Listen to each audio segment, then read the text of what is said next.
Bonjour à toutes et à tous. Bonjour, bonjour à toutes et à tous. On fait rentrer petit à petit un petit peu tout le monde. Alors, dans un premier temps, je vous indique déjà qu'on est ravis de vous accueillir pour ce webinaire sur les expérimentations que nous avons conduites sur les cours d'appel d'Aix-en-Provence et de Toulouse. Et dans un premier temps, peut-être quelques petits renseignements primordiaux, comme d'habitude pour ceux qui sont nos habitués, je dirais maintenant, puisque on doit être au 15e webinaire, hein, peut-être? Dans un premier temps, donc c'est enregistré. Vous avez eu un petit message qui vous a indiqué que ce webinaire était enregistré. Vous pourrez retrouver le replay de ce webinaire sur notre chaîne YouTube. Ça sera d'ici une quinzaine de jours. Vous avez aussi votre son qui est coupé par défaut, malheureusement, pour faciliter les échanges. Mais sachez que vous avez dans le petit onglet Discuter, vous avez la possibilité de mettre des messages, de poser vos questions et vers 12h10, 13h10, pardon, 13h15. Nous laisserons la place aux questions et donc toutes les questions que vous aurez posées dans le cadre du chat, eh ben, je pourrai les retransmettre à nos deux intervenantes. Et donc ça vous permettra, voilà, de poser vos questions. Également, petit conseil pour ceux qui ont des connexions un peu délicates, coupez votre vidéo, ça vous permettra d'avoir plus de bande passante et donc de pouvoir assister à l'intégralité du webinaire sans difficulté. Et voilà, je pense que j'ai fait toutes les questions d'usage. Donc, rappel, hein, les questions dans le chat. Et encore une fois, bonjour à toutes et à tous pour celles qui viennent tout juste de nous rejoindre. Et sans plus attendre, je vais présenter nos deux intervenantes parce que bon, je pense qu'un certain nombre doivent les connaître maintenant, puisqu'il s'agit de Noémie Micoulet et de Eulalie Spichiger, qui sont qui étaient les coordinatrices sur l'expérimentation de Toulouse pour ce qui est de Eulalie et de Aix-en-Provence pour ce qui est de Noémie. Et qui vont vous restituer finalement les résultats de cette expérimentation, leur retour d'expérience, ce qu'elles ont pu en déduire, et qui donnera lieu, vous retrouverez aussi tous ces éléments dans notre rapport d'activité pour l'année 2023. Dans un premier temps, je voulais peut-être introduire aussi ce webinaire avec quelques petits propos liminaires sur finalement à quoi servait cette expérimentation, qu'est-ce que l'on cherchait. Eh bien, c'était vraiment dans l'idée de pouvoir trouver finalement une formule qui nous permette de renforcer un peu plus le développement de la justice restaurative. On faisait le constat quand même qu'il y avait de grandes disparités sur le territoire, et il y a toujours de grandes disparités sur le territoire. Également, des difficultés au niveau de l'information, de l'orientation, faire en sorte que les bonnes personnes animatrices ou animateurs formés puissent accéder à avoir les orientations des personnes qui le demandent. De manière générale, tout organisé et finalement, on voyait qu'il y avait un vrai défaut de mutualisation aussi peut-être, et donc l'idée, et notamment, avec le soutien, du ministère de la Justice et en particulier du SADJAV, il a été possible de lancer cette expérimentation sur 2 cours d'appel pilotes, et là je tiens aussi à saluer, les chefs de cour qui ont pris pleinement le projet à bras-le-corps, je dirais, et qui nous ont soutenus énormément pour la mise en place de ces projets, bien sûr l'ensemble des partenaires, mais qui nous ont permis vraiment de pouvoir lancer ces actions, à la fois essayer de mettre en place une sorte de schéma départemental, mutualisant des ressources à différents niveaux, une information aussi qu'on a essayé de développer, d'encourager, qui nous a qui et l'objectif était à terme de pouvoir, et Eulalie et Noémie le faire, dispatcher finalement les informations et les orientations reçues, donc les 2 personnes demandeuses, vers les animateurs et animatrices formés sur le territoire.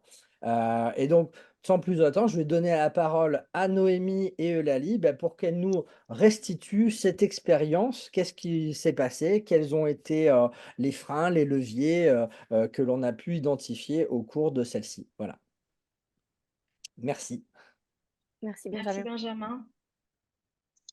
Benjamin. Je vais commencer par me présenter, donc Noémie Nicoulet. J'ai coordonné l'expérimentation sur le ressort de la Cour d'appel de son début au printemps 2022 jusqu'à sa fin en décembre 2023. Et j'étais à cette occasion, j'étais la coordinatrice de l'antenne Sud-Est. J'ai depuis changé de poste et je suis responsable des antennes. Et je vais laisser Eulalie poursuivre. Bah, pour me présenter rapidement, donc Eulalie Spichiger, je suis coordinatrice de l'antenne Sud-Ouest. Et oui, on est partout. Je suis coordinatrice de l'antenne Sud-Ouest, pardon. J'ai été pendant ces 2 ans d'expérimentation, donc plus spécifiquement sur la cour d'appel de Toulouse, et on a fait une restructuration de l'équipe en fin d'année dernière. Je suis désormais toujours sur le Sud-Ouest, mais davantage sur l'Aquitaine et plus sur l'Occitanie. C'est ma collègue, Océane Labure, qui s'occupe maintenant du secteur de la cour d'appel de Toulouse. On voulait vous présenter dans un premier temps pourquoi cette expérimentation, comment elle a été pensée et comment elle a été travaillée, coordonnée. Et ensuite, on vous présentera expérimentation par expérimentation comment ça s'est passé. Je vais présenter cette première partie et puis je laisserai Eulalie présenter la deuxième. Donc, dans un premier temps, cette expérimentation, elle visait à contribuer à la mise en place d'une offre locale de justice restaurative qui soit cohérente, rationnelle, effective et accessible à l'ensemble des justiciables. Donc, l'idée, c'était de permettre le renforcement des capacités d'information des partenaires, de renforcer donc du fait qu'on renforce les capacités d'information des partenaires, on renforce l'information systématique du public.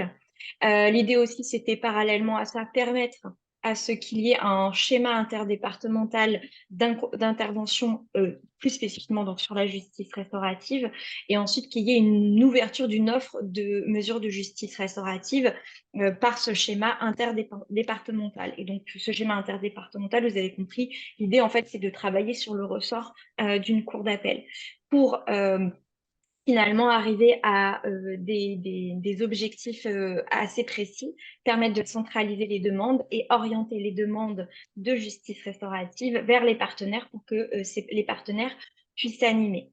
L'idée, en fait, c'était qu'on s'était rendu compte qu'il y avait peu d'informations, peu d'informations des professionnels, donc peu d'informations systématiques des justiciables, on manquait de cohérence dans l'organisation autour de cette information systématique.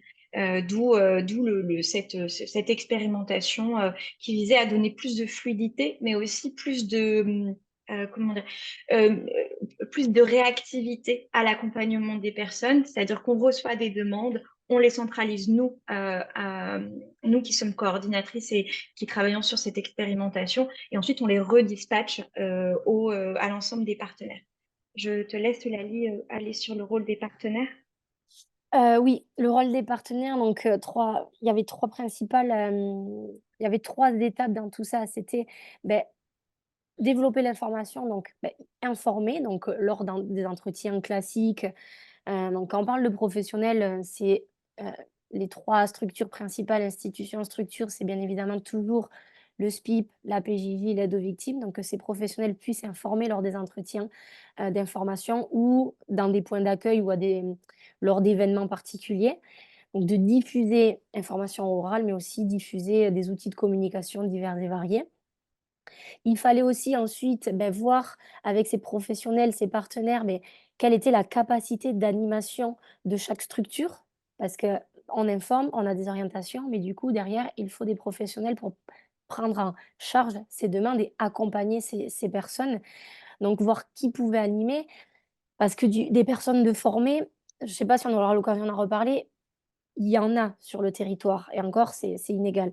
Il y en a, mais sauf que vu qu'il y a pas de poste dédié, il y a des personnes de formées, mais qui ne peuvent pas animer concrètement. Donc c'était vraiment faire le point avec les structures et de voir, bah, qui est formé dans chaque structure et qui peut concrètement animer. Parce qu'il y a un gap entre les 2. Et si oui, on peut animer, combien? Mais moi, je peux prendre qu'une médiation restaurative à l'année. Moi, je veux bien en prendre 2, 3 maximum. Donc ça, c'était à voir, pour voir, les capacités opérationnelles dans l'animation.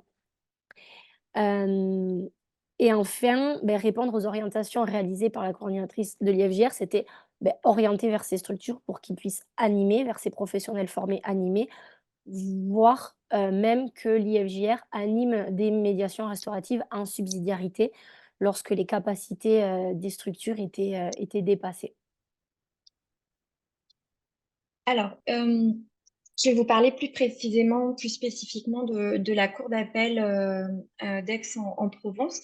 Donc, c'est une cour d'appel qui est composée de 4 départements. Vous avez les départements avec la flèche et les Alpes-Maritimes. Il y a 2 tribunaux judiciaires, le tribunal judiciaire de Nice et celui de Grasse.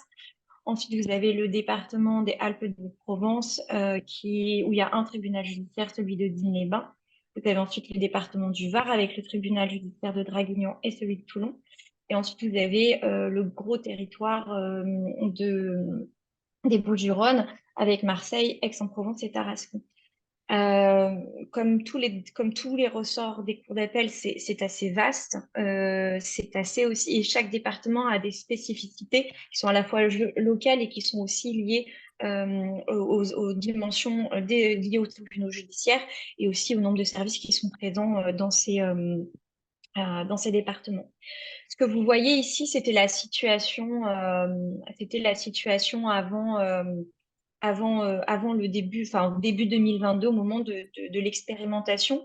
Vous aviez Digne-les-Bains qui était en vert où ça veut dire qu'il y avait des programmes qui étaient en cours ou qui pouvaient l'être opérationnels. Vous avez ensuite les Bouches-du-Rhône, Tarascon, Marseille, Aix-en-Provence qui sont également en vert parce qu'il y avait des conventions et des programmes en cours. Et pareil pour le tribunal judiciaire de Grasse. Ce qui signifie que vous voyez, à Nice et à Draguignan, c'était en cours où ça allait commencer, et puis Toulon, complètement inexistant en termes de programme. C'est-à-dire que quand on parle de programme, on amène ici une dimension locale de l'offre de justice restaurative. Et là, cette dimension locale, on le pense au travers des tribunaux judiciaires. Alors, ça, c'est pour vous faire un avant-après. Donc, vous voyez que début 2022, il y avait encore des départements qui étaient soit qui n'avaient pas encore mis en place des mesures de justice restaurative, soit des départements qui étaient en train de réfléchir à cela.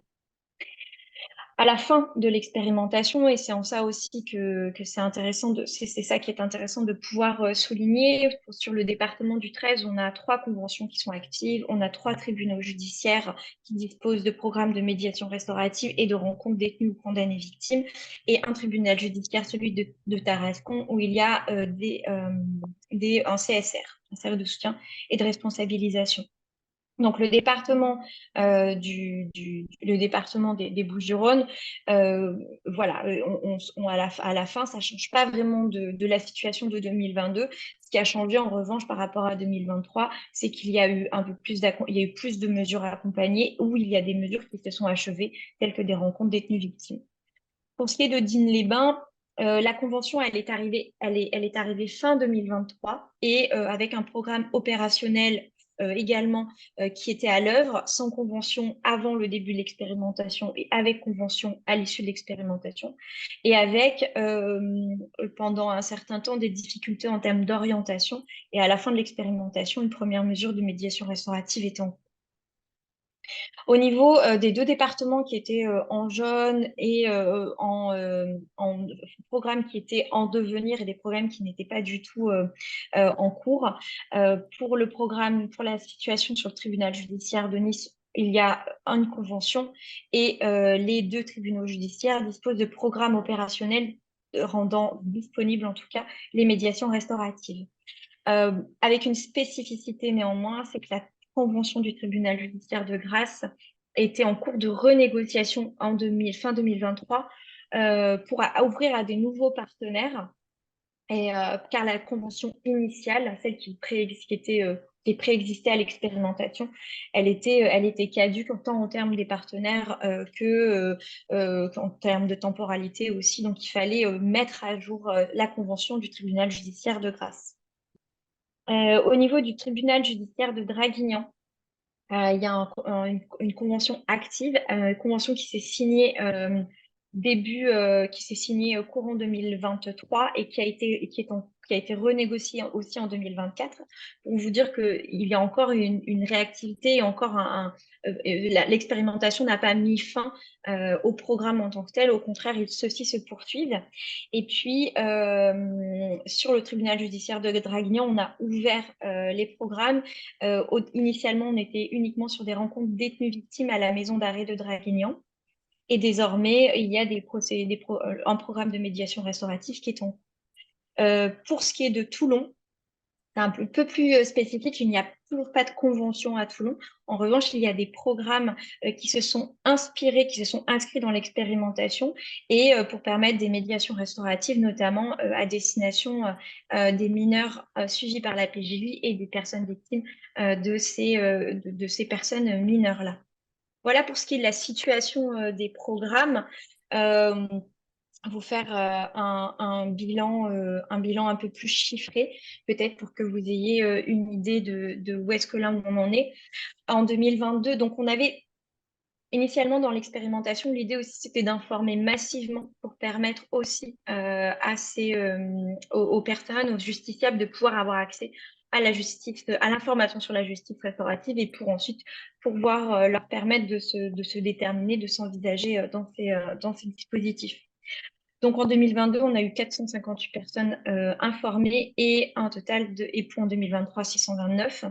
Sachant par ailleurs quand même que ces campagnes de personnes informées, ce sont les personnes que nous avons pu dénombrer et ça va faire partie aussi des retours qu'on va pouvoir vous faire, c'est que nous n'avons pas en fait de retour uniforme tant de la protection judiciaire de la jeunesse que de l'administration pénitentiaire, voire que des associations du réseau France Victimes pour faire remonter en fait le nombre de personnes informées, le nombre de personnes orientées, etc. Donc, ce qu'on vous donne, ce sont les chiffres que nous avons pu extraire des données auxquelles nous avons eu accès. Mais somme toute, on sait très bien qu'il y a certainement eu plus de personnes, mais on n'a pas l'opportunité de pouvoir compter ça. Alors, de notre côté, en 2022, il y a eu 26. Alors, j'ai animé 26 actions de sensibilisation et de communication sur la justice restaurative. Ça a été le cas de 31 pour 2023. Nombre d'orientations en 2022 était de 37 que nous avons reçues, 33 en 2023. Et nombre de personnes engagées dans un processus de justice restaurative, 18 en 2022, 28 en 2023. Pour ce qui est des mesures, il y avait 11 mesures en cours en 2022 contre 12 en 2023, 2 médiations restauratives terminées en 2022 contre 4 en 2023, 3 rencontres condamnées victimes en 2022 de débutées, d'en cours, et 3 aussi en 2023 et une de terminée en 2022. Alors, c'est la question des RDV et des RCV qui sont terminés, surtout sur cette partie-là, c'est que, donc comme vous le savez, les rencontres détenues condamnées victimes prennent beaucoup de temps à mettre en place de par la préparation individuelle de chacune des personnes. Et finalement, ce qui avait été initié en 2022, un processus d'orientation, comme on était au début de préparer en fait ces mesures-là, finalement, on n'a pas pu aboutir à une finalisation. Et donc, à une mise en œuvre. Donc, c'est en 2023 que ces rencontres étaient en cours pour les rencontres détenues ou condamnées victimes. Voilà en gros pour les résultats. Et je vais continuer. On a, au sein de l'IFJR, on a mis en place plusieurs actions, plusieurs outils pour pouvoir permettre cette information massive, ces orientations, etc. On a on a mis en place une permanence téléphonique. Des cartes ont été distribuées, une information a été donnée, mais cette expérimentation de cette permanence téléphonique initiée dès les débuts de l'expérimentation a très peu été mobilisée. Probablement peut-être pas assez de communication, en tout cas, ou peut-être que simplement ça ne répondait pas à des besoins. Ça, pour le moment, on ne le sait pas. Mais en tout cas, il y a eu moins d'une vingtaine d'appels. Ensuite, on a émis énormément on a travaillé sur des supports de communication qui ont été distribués à l'ensemble des services. Ça, c'est ce qu'on a pu mettre en place. Et puis, on a pu permettre aussi une mobilisation progressive des partenaires. Alors, pour que vous ayez une idée un peu générale sur l'ensemble du territoire, alors, sur le territoire du département, on va prendre par département. Pour le département du 06, le SPIP, l'aide aux victimes et également aussi l'administration pénitentiaire, si on entend aussi les centres pénitentiaires et la protection judiciaire de la jeunesse, tous ces acteurs, ces partenaires ont été mobilisés sur la justice restaurative. C'est exactement la même chose sur le département du 83, où la protection judiciaire de la jeunesse, le SPIP, la maison d'arrêt de Draguignan, l'association d'aide aux victimes, tous ces services ont été fortement impactés, mobilisés par cette expérimentation. Concernant le département du 04, l'aide aux victimes et la protection judiciaire de la jeunesse ont été partie prenante de cette expérimentation. Le SPIC, pour des raisons liées à des ressources humaines, n'a pas pu prendre part à cette expérimentation. Et enfin, au niveau du département du 13, alors, si vous êtes familier avec la géographie pénitentiaire du département des Bouches-du-Rhône, c'est un département qui compte beaucoup de centres pénitentiaires, de maisons d'arrêt, de centres de détention, il y a des centres nationaux d'évaluation, enfin, l'administration pénitentiaire il y a beaucoup de services de l'administration pénitentiaire d'antenne dans ce département.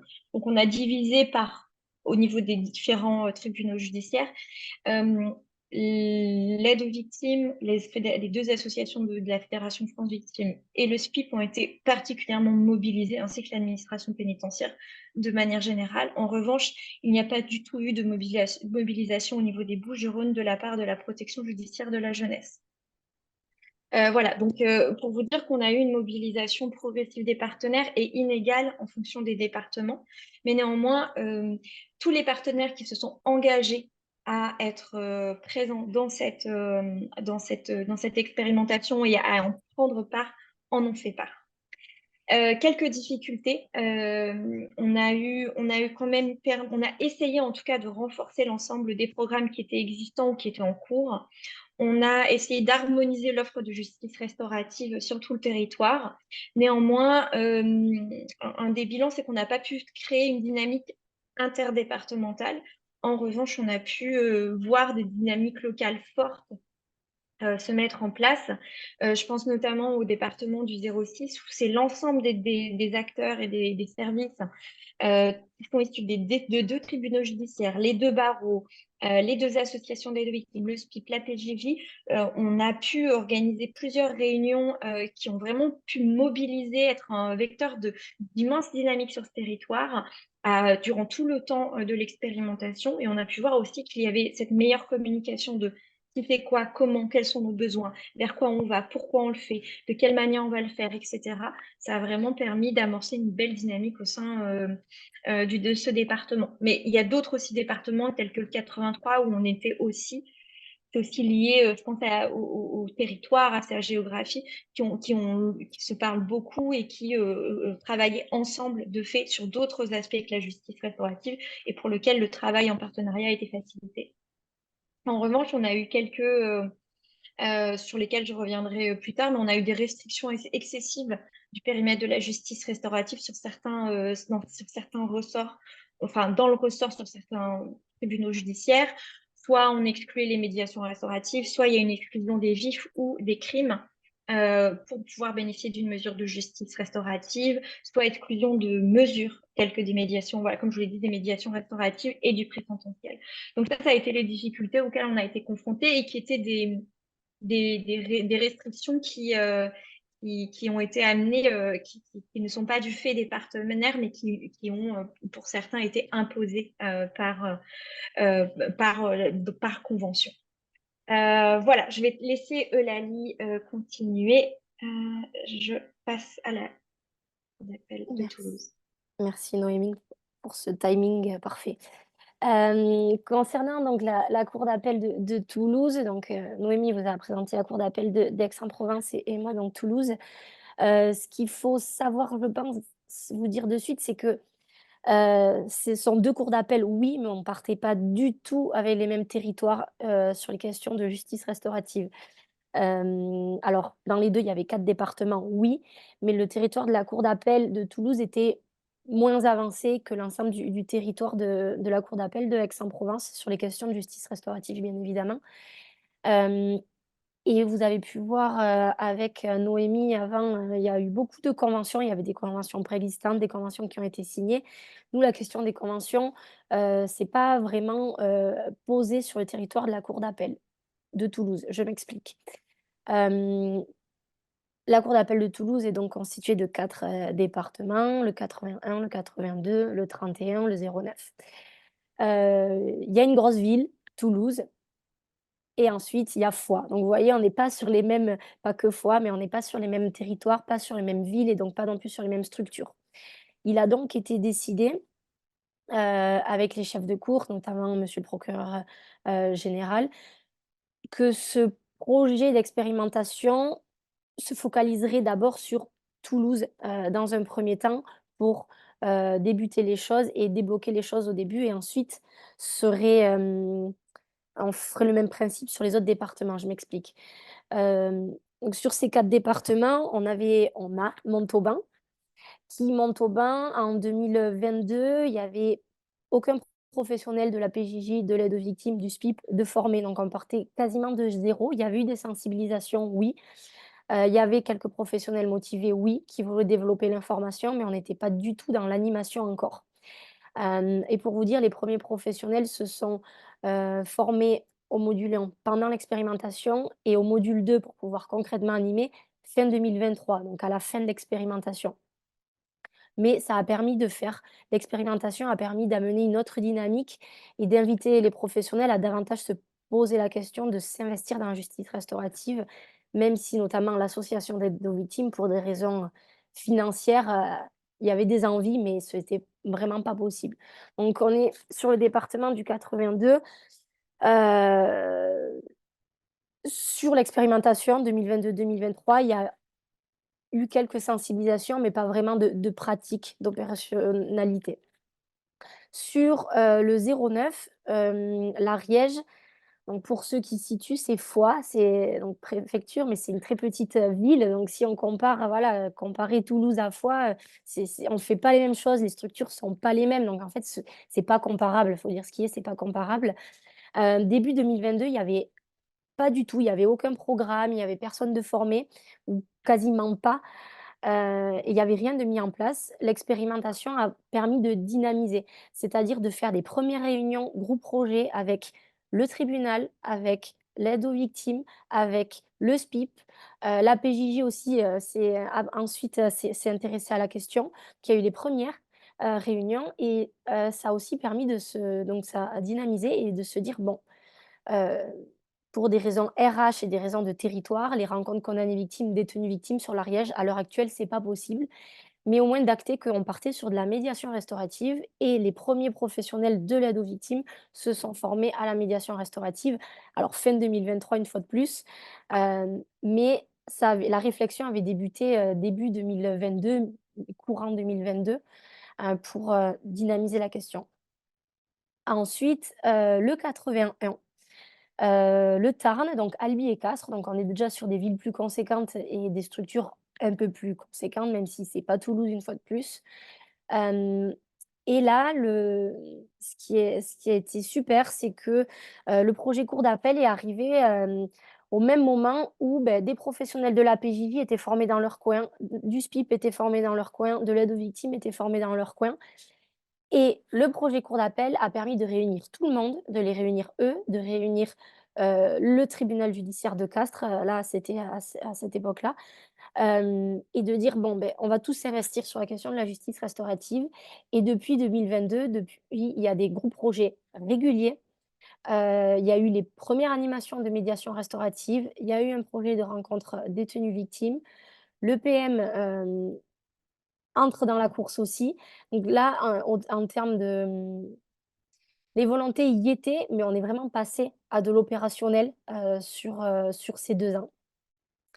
Et ensuite, le département du 31, je fais crescendo, vous l'aurez compris, avec Toulouse, la Haute-Garonne. Il y avait déjà les professionnels formés à l'aide aux victimes, à la PJJ, au SPIP. Donc les bases pour pouvoir, je vais exagérer, mais dès le lendemain, on commençait à animer des médiations, elles y étaient déjà. Et donc ça a facilité énormément et c'est aussi pour ça que le procureur général, hem, a voulu que cette expérimentation, on se concentre davantage sur Toulouse au début. Mais ça a permis aussi de relancer parce qu'en 2022, on commençait le soufflet commençait à retomber un peu sur Toulouse. Il y avait plus des gros projets réguliers, donc ça a permis de relancer tout ça et avec des professionnels très motivés, très investis et avec qui on a très bien travaillé. Noémie, si tu veux, tu peux changer la slide. Merci beaucoup. Donc bon, vous l'aurez compris, on a fait, le même schéma avec Noémie, donc vous aurez les 3 slides identiques mais sur à chaque cour d'appel. Hem, Voici des chiffres. Alors, je vais pas, tous les détailler, vous les avez là. De toute façon, il y aura le replay, donc vous y aurez accès. Ce sur quoi j'aimerais, un peu plus insister, c'est la particularité qu'on a eue sur Toulouse. C'est sur la première ligne, sur les personnes informées, notamment en 2022. On a un chiffre important parce que ce qui a été fait, c'est que, on a fait du phoning ou alors appel, téléphonique d'information. C'est, monsieur le procureur général qui a permis, oh, tu peux rester sur les chiffres, Noémie, si tu veux, ça se recoupe, c'est vrai, tu as raison. C'est, donc, monsieur le procureur général, près la cour d'appel qui a permis, ce que qu'on mette des bénévoles à disposition et que ces bénévoles contactent, des personnes victimes suivies par l'aide aux victimes et qui avaient aussi été qui étaient passées par le parquet, qu'on les contacte pour les informer de leur droit à bénéficier d'une mesure de justice restaurative. Donc en fait, il y a eu des centaines d'appels, il y a eu, alors on a eu 600 coordonnées de personnes entre France Victimes, une grosse partie, des coordonnées, c'était 500 qui nous ont été données par France Victimes 31 et 100 par le parquet. C'était beaucoup plus compliqué pour le parquet de, d'extraire des coordonnées en fait, alors que l'aide aux victimes, c'était beaucoup plus simple avec Progest. Donc on a appelé, ces personnes victimes et un peu auteurs, les coordonnées du parquet, des fois, et pour les informer de leur droit à bénéficier de la justice restaurative. Donc ça pouvait être des appels qui étaient très succincts, comme des appels qui pouvaient durer beaucoup plus longtemps. Ça nous arrivait aussi de réorienter vers l'aide aux victimes dans certains cas. Hem Il faut savoir que, il y a eu à peu près 600 coordonnées. Il y a eu une grosse marge, ça c'est une vraie question, de numéros qui ne sont plus attribués ou des personnes, voilà, qu'on n'a pas du tout réussi à joindre. Et on a laissé à peu près, voilà, plus de 400, soit messages vocaux, soit des personnes qu'on a vraiment eues au téléphone. Il y a une grosse partie aussi de messages vocaux. Ça me fait penser à une réponse, à une question qui a été posée dans le chat avant, sur laquelle on reviendra, mais à partir de quand on peut estimer que la personne a été informée? C'est une très bonne question, je trouve. Là, en tout cas, dans nos chiffres personnes informées, il y a une part non considérable de messages vocaux qui ont été laissés. Les messages vocaux, on les laissait que quand c'était très succinct, mais quand c'était le nom de la personne, bon, dans certains cas, il y a un rapport sur ça, à l'occasion, vous pourrez le lire. Et donc il y a eu un gros, gros travail d'appel fait par téléphone et ce qu'il faut savoir, c'est que pour en avoir fait une partie, Hem, on a toujours été très bien reçus.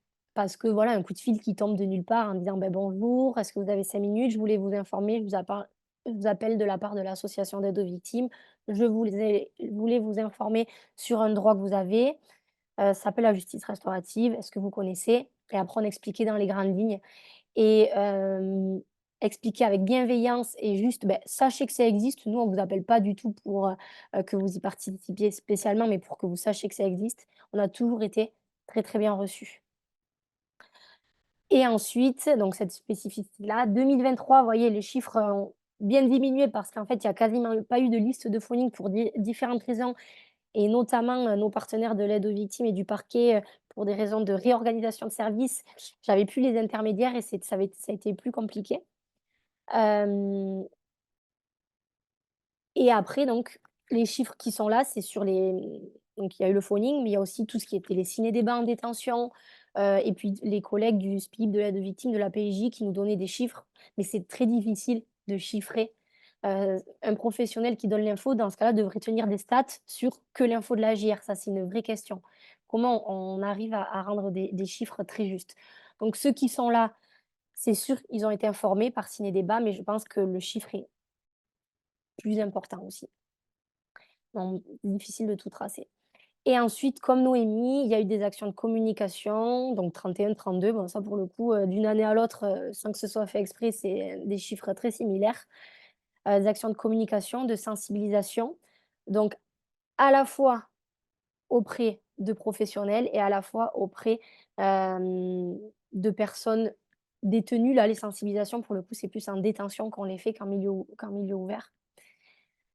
Voilà, ensuite donc les nombres d'orientations qui en sont issus, nombre de personnes qui se sont engagées dans des dispositifs et les nombres de mesures en cours de médiation restaurative et de RCV, RDV.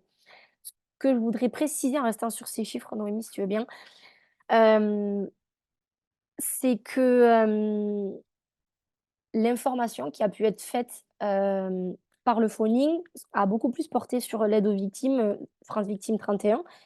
Mais en parallèle, le SPIP de Toulouse a fait un effort considérable, d'information de son public, parce qu'on travaille, avec beaucoup de SPIP différents.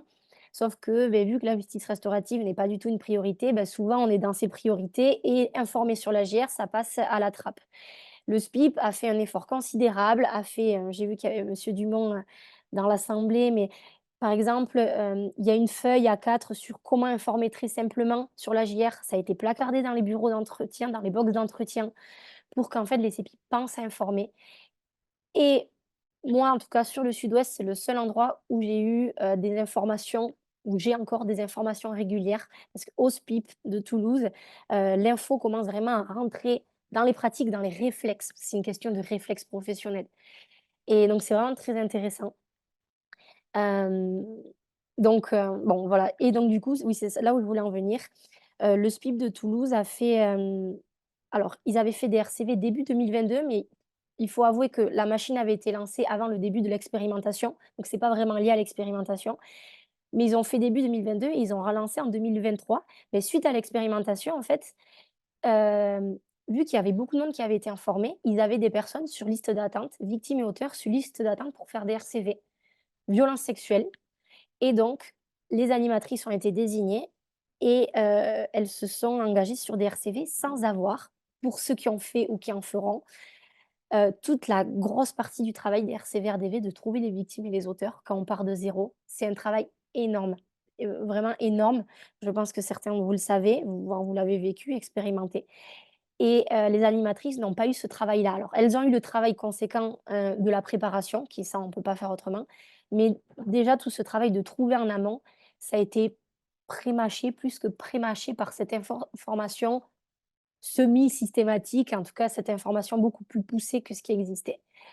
Et donc pour moi, hein, on a beau tourner dans tous les sens, l'information systématique est un énorme levier à des problèmes majeurs qu'on peut retrouver dans la justice restaurative, notamment trouver les gens. Ben oui, mais si on les informe pas, on va pas les trouver et ça l'a bien démontré en tout cas cette expérience. Donc voilà ce que je voulais dire plus spécifiquement sur l'info, le phoning qui a pu être fait et sur le travail des partenaires en parallèle.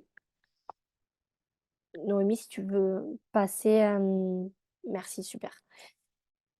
Hem, donc le bilan, des choses que je vous ai dites, bah, voilà, le premier point, je vous en ai parlé. Cette, spécificité qu'on a pu faire, c'est ces questions d'appel téléphonique, d'information avec l'accord, enfin avec, oui, l'aide, la grande aide du procureur, général et c'était sur tout type d'infraction. Nous, on a eu, en aucun cas donc ça a été violence sexuelle, violence volontaire, les violences conjugales étaient compris dans les violences volontaires, homicide, tentative aussi, c'est pas noté là, mais c'était homicide, tentative d'homicide, tout ce qui est les accidents de la voie publique, les délits routiers, vol avec violence, heu et voilà. Donc on brasse, très large sur les atteintes aux personnes, comme vous pouvez le voir. Donc ça s'est fait grâce à l'aide des partenaires. Il y a eu ça a vraiment été un très bon partenariat et un très bon travail avec, notamment France Victimes 31 et le parquet sur ces questions du phoning. Hem, ensuite voilà, il y a eu, beh, orientation des personnes intéressées vers les partenaires disponibles, mais donc ça, c'est ce qu'on a retrouvé aussi sur notre cour d'appel. Beh, on avait des personnes intéressées et dans ce cas-là, beh, on orientait vers les professionnels formés. Alors peut-être que je m'avance parce on vous a fait une petite slide sur freins et leviers, mais c'est pas grave, on le redira. Je trouve que cette expérience a montré que autant des victimes, c'est possible de mutualiser des victimes d'un département à l'autre. On a des victimes qui sont prêtes à faire des kilomètres, voire des centaines de kilomètres pour participer à des mesures de justice restaurative parce qu'elles ont, beaucoup d'attentes et voilà, la distance ne leur fait pas peur.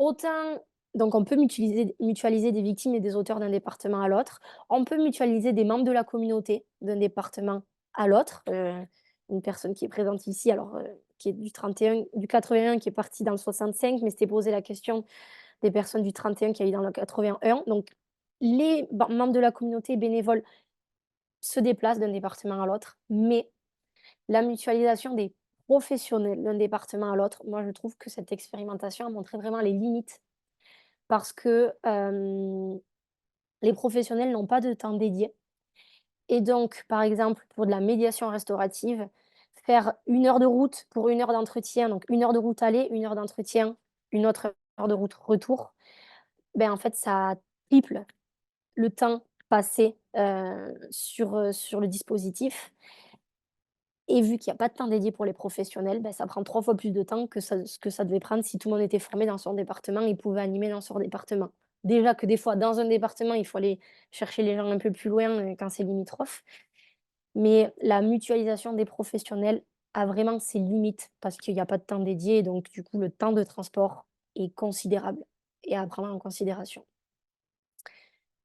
Et voilà et donc moi, pour un exemple, animation à subsidiarité aux besoins, voilà, moi, il y avait des demandes de médiation restaurative à la maison d'arrêt de Foix.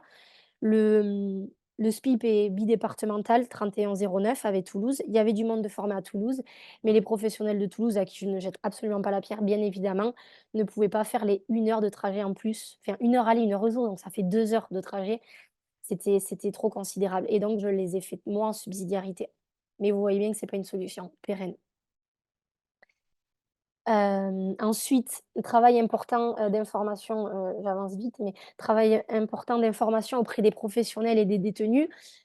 Ça, c'est, en plus du phoning, en fait. Il y a eu de l'information donnée avec les appels téléphoniques d'information, beaucoup auprès de victimes, parce que les coordonnées arrivaient beaucoup de l'aide aux victimes. Voilà. En parallèle, pour les auteurs, moi, ce que j'ai pu faire, c'est faire beaucoup de ciné-débats en détention. Donc en partenariat bien évidemment avec le SPIP. Là se posait ma collègue a fait début 2023 à l'EPM, l'établissement, pour mineurs, pénitentiaire pour mineurs, de Lavore aussi. Parce que les auteurs en milieu ouvert, c'est toujours la question, c'est difficile de faire, des ciné-débats, en milieu ouvert. Ça va se faire à certains endroits, mais c'est vrai que c'est un peu plus délicat vu que c'est sur la base du volontariat. Mais aussi des professionnels. Parce que nous, l'IFJR, on peut informer en aidant avec le phoning, mais en fait, on ne peut pas avoir accès à tout le monde. Donc ce qu'il faut faire, c'est informer les professionnels, que les professionnels soient en capacité, eux, ensuite, de donner l'information systématiquement au public victime, auteur. Donc il y a eu un gros, gros travail de fait auprès des professionnels pour développer l'information auprès des professionnels. Voilà, bilan, ensuite la mobilisation progressive des partenaires, mais c'est ce que je vous disais, 82-09 où ils étaient un peu plus en retard, mais qui se sont, ça a lancé une dynamique, et ensuite, le 81 qui a énormément avancé sur ces 2 ans, mais parce qu'ils avaient déjà des professionnels de formés, chose que le 81 et le 09 n'avaient pas et qui a permis de concrétiser sur ces 2 ans, et Toulouse qui a permis, la dynamique était déjà là, peut-être de la relancer un tout petit peu, mais on avait déjà les bases, et une grosse partie, il faut dire ce qui est, sur les chiffres que vous avez, quasiment une grosse partie des chiffres est, focalisée sur Toulouse. Avec Toulouse qui a fait un travail considérable, plus, la DISP aussi, la Direction interrégionale des services pénitentiaires, qui est très, moteur sur Toulouse, et ça explique aussi ces résultats. C'est un ensemble de choses, et pas de restriction du périmètre de la JR, c'est-à-dire que nous, on n'a pas eu de convention, et on a eu, voilà, c'est un droit, peu importe l'infraction, et après les risques selon les infractions, selon les stades de la mesure, en fait, ça se voit, on en est conscient, mais ça se voit en préparation, en fait. Donc voilà sur le bilan cour d'appel. Très bien. On va aller rapidement sur les freins, qui sont des freins communs que nous avons pu constater, Eulalie et moi, dans cette expérimentation sur ces 2 cours d'appel. Pas d'information systématique en dépit de nombreux ateliers d'accès à la justice restaurative.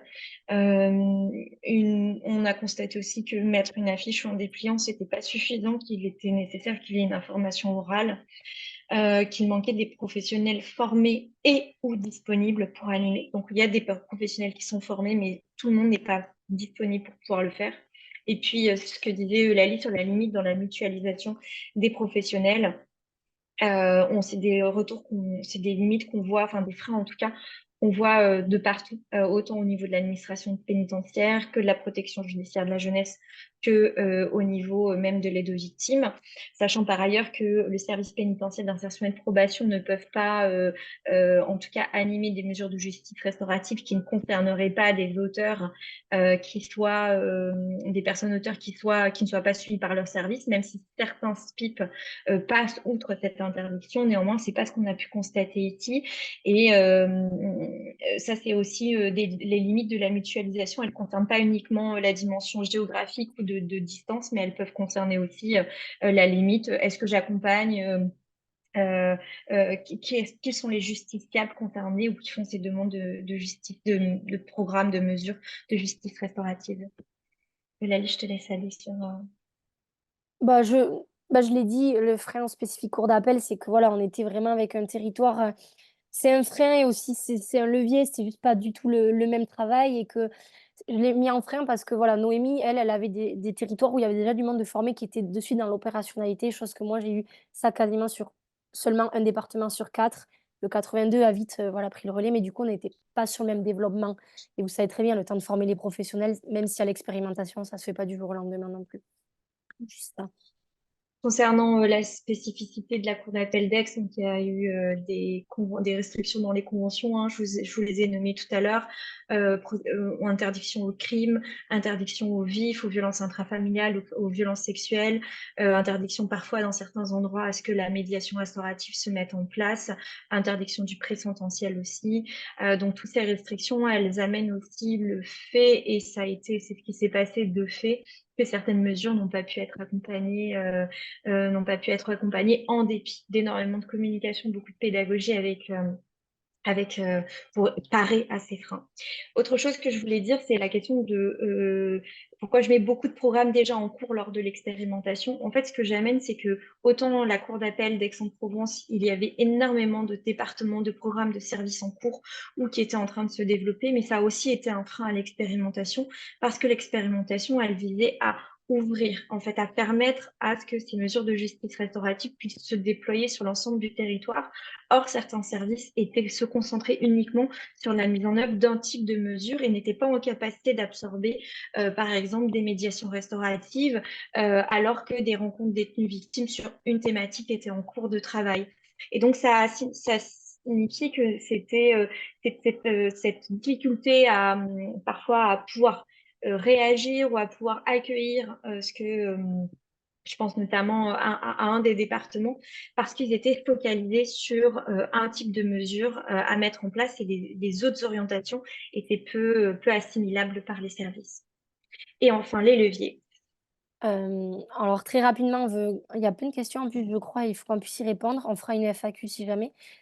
Levier commun, bah, c'était nécessaire, le lien de confiance qui a pu se nouer avec, les cours d'appel, avec les différentes tribunaux avec SPIP, aide aux victimes, PJ principalement et autres. Mais ce travail n'aurait pas pu être fait sans ce lien de confiance qu'il y a eu qui était réciproque.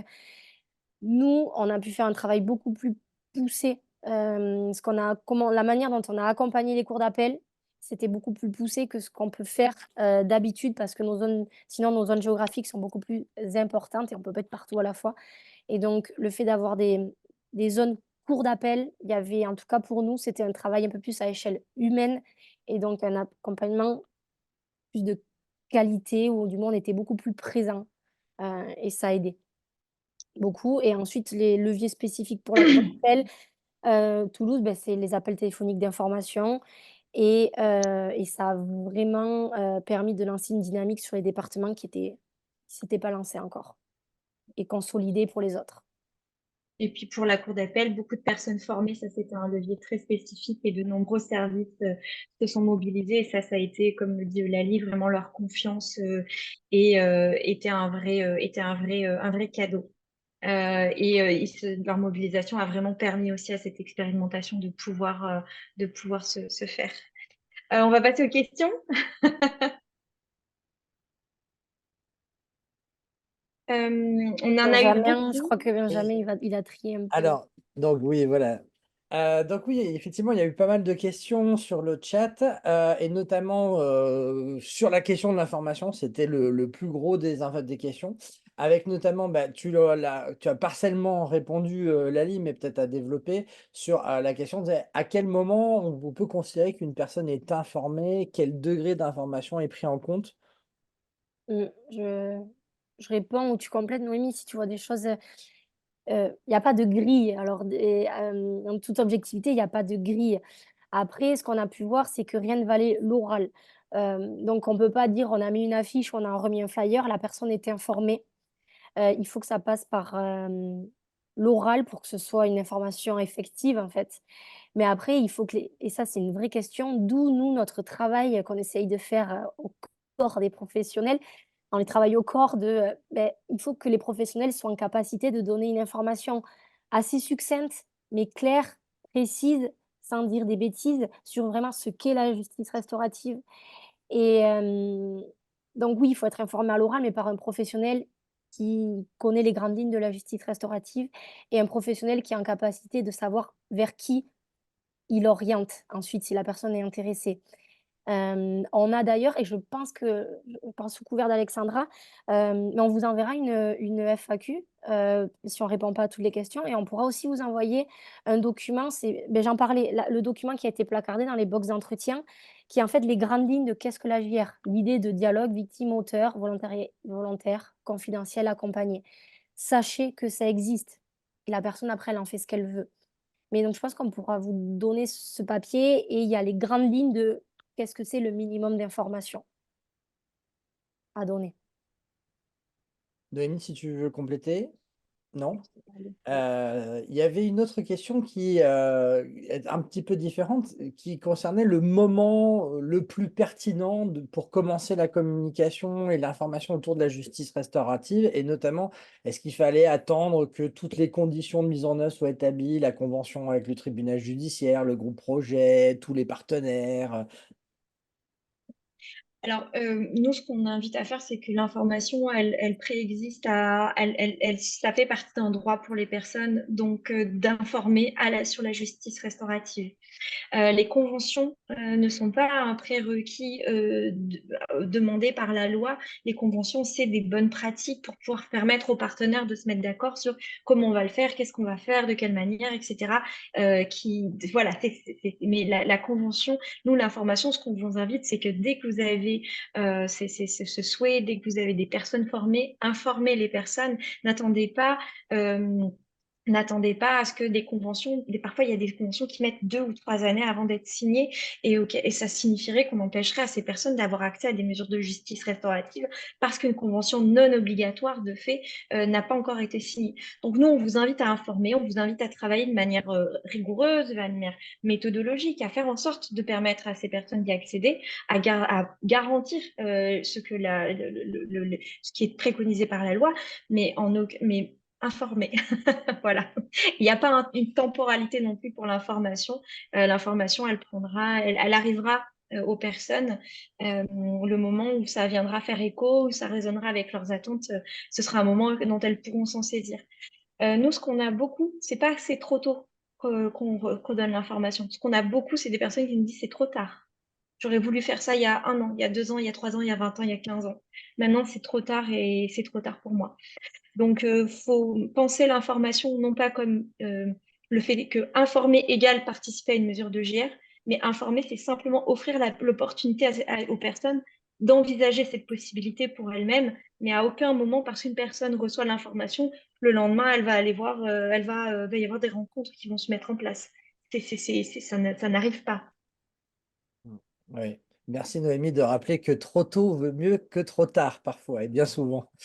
Alors il y avait une autre question qui, portait sur, plutôt le volet auteur, parce qu'on a pas mal parlé, côté victime, mais, notamment sur la question, est-ce qu'il y avait un phoning qui avait pu être fait concernant des personnes auteurs? Et puis aussi, il y avait la question de savoir si, il y avait une possibilité d'améliorer l'information en détention au-delà de l'affichage. Est-ce qu'on avait des outils? Tu as évoqué, Eulalie, la question de la fiche réflexe, mais il y a aussi les sensibilisations qu'on peut faire en détention, enfin voilà. Ouais, alors phoning, les appels téléphoniques d'information auprès d'auteurs, il y en a eu un peu, dans le cadre des coordonnées qui ont été données par le parquet, mais très peu du coup et améliorer l'information en détention, bah, bien sûr, on a une marge de progression, on peut toujours s'améliorer. Déjà qu'il y en a ça dépend des établissements, mais oui, il y a les affiches, il y a les fiches réflexes dans les box d'entretien, il y a quid du canal interne? Alors selon les établissements, voilà, mais il y a le canal interne, il y a des vidéos, il y a une vidéo qui a été faite par le ministère de la Justice, une petite vidéo d'animation qui peut passer. Hem, il y a les ciné-débats, sachant que, le film Je verrai toujours vos visages, la société de production a, les droits ont été enfin, en tout cas, ça a été autorisé à ce que le DVD puisse être, diffusé auprès des PPSMJ, notamment des détenus. Donc il peut y avoir des ciné-débats en détention sans devoir payer les droits d'auteur. Donc il y a plein d'autres choses. Là, je cite, ce qui me vient comme ça, ce qui a été fait. Je suis sûre que vous trouverez si vous vous penchez, vous pouvez trouver d'autres choses aussi ça s'est posé la question dans certains endroits, pour les arrivants en détention, il y a des petits documents à leur remettre, pouvoir remettre un flyer justice restaurative. Même si une fois de plus, ils lisent pas toujours, tous ne sont pas en capacité de lire non plus, mais c'est déjà mieux que rien aussi. Mmh, oui, peut-être Pour tu as d'autres compléter, il y a aussi les cafés restauratifs qui ont été mis en place par la DISP de Dijon et qui sont aussi un moyen de permettre cette information alors, massif, je sais pas, mais en tout cas, cette information directement auprès des personnes détenues. Et donc, c'est un dispositif qui est créé pour penser, réfléchir autour de la justice restaurative, de faire des débats qui sont accompagnés auprès des personnes détenues. Donc, voilà, ça, c'est aussi un autre levier sur lequel on peut s'appuyer. et je pense qu'il y en a un qu'on a oublié, mais c'est radio prison. C'est-à-dire que commencer à informer certains détenus, ils vont parler entre eux et ça va se diffuser aussi l'information. Mais du coup, il faut venir quand même planter les petites graines pour que derrière, ça prenne. Mm. De Ce que manière tu dis, générale, l'information des détenus pose pas trop de difficultés, hein, en général pour Mmh. les RDV ou des choses comme ça, on n'a Mais jamais il eu est trop de ouvert, difficultés, hein. Mais elles ce que bon. tu dis, Eulalie, c'est assez vrai. Nous, ce qu'on peut constater, c'est que sur les départements où les mesures de justice restaurative sont quand même très disponibles et se mettent en place, on a pu voir que les meilleures personnes qui en parlent, bon, on le sait, c'est les personnes victimes et les personnes infracteurs, et que finalement, la confiance que des personnes peuvent accorder en ces dispositifs et ce qu'elles en retirent, ben, finalement, c'est la meilleure manière de communiquer. Et Radio Prison, dont parlait Eulalie, c'est-à-dire qu'on sait que dans des endroits où il y a des mesures qui sont mises en place au bénéfice des personnes détenues, notamment les victimes aussi, ben, en détention, il y a des personnes qui se manifestent d'elles-mêmes pour pouvoir y participer. Alors malheureusement, il va falloir que nous mettions un terme à ce webinaire, parce qu'il y a encore beaucoup de questions, mais effectivement, on y répondra dans le cadre d'une FAQ, qui vous permettra de retrouver, les questions auxquelles on a répondu, mais aussi toutes celles à laquelle on n'a pas répondu justement. Pour conclure, je dirais que, bah, nous maintenant, l'enjeu, c'est on a pu constater avec cette expérimentation qu'il y avait quand même beaucoup de choses qui étaient très intéressantes, qui vaudraient vraiment le coup de pouvoir être reproduits. La disponibilité d'une coordinatrice à l'échelle d'une cour d'appel, le phoning aussi, c'est très intéressant, les mutualisations entre les interservices, enfin voilà, tout ça, ce sont des choses qui nous ont, des services avec des temps dédiés. Tout ça, ce sont des choses qui nous ont, montré qu'il y avait vraiment une formule qui pouvait fonctionner et aujourd'hui, on espère pouvoir, étendre un petit peu cette expérimentation, enfin, au-delà de l'expérimentation, peut-être aller vers, une direction un peu de généralisation. On sait que sur les 2 cours d'appel qui ont été, pas pilotes, bah, ils sont très en demande de pouvoir continuer. D'autres cours d'appel sont très intéressés. Donc c'est vrai qu'effectivement, là, maintenant, l'enjeu, c'est voilà, comment est-ce qu'on va pouvoir, généraliser ça? Et au-delà, je voulais, avant de mettre un terme, bah, remercier encore une fois nos partenaires, pour ces expérimentations. Le CEDJAF qui nous a soutenus, dans ce projet et qui nous a permis de dédier du temps, sur ces expérimentations. Les chefs de cours, bien sûr, des 2 cours d'appel, mais aussi, bah, les associations d'aide aux victimes, les services de la PJJ, de l'administration pénitentiaire qui ont été aussi très impliqués, les 2 directions interrégionales des services pénitentiaires de Toulouse et de Marseille qui se sont beaucoup impliqués, et voilà, qui ont permis toutes et tous de faire que ce projet a été quand même une réussite de manière générale. Voilà. Merci beaucoup. Voilà, sur ces mots, on va s'arrêter. Je ne sais pas si Noémie Eulalie, vous voulez ajouter un dernier mot. Non, merci Merci. beaucoup. On tient à vous laisser à l'heure. La FAQ et le replay vous seront envoyés automatiquement par notre collègue Alexandra Marinet. Et voilà, c'était un plaisir de travailler en tout cas sur ce projet-là. Et on laisse maintenant la place à Déborah Caicedo sur la cour d'appel Oui, voilà. d'Aix et à Océane Labure sur la cour d'appel de Toulouse. Voilà. Vous Et retrouverez merci toutes de votre leurs coordonnées dans la FAQ. Voilà. Ouais, merci de votre confiance. C'est le 14e webinaire, le 15e est en cours de préparation, donc on vous retrouve à cette occasion. Merci et bon après-midi tout le monde. Bon après-midi. Au revoir.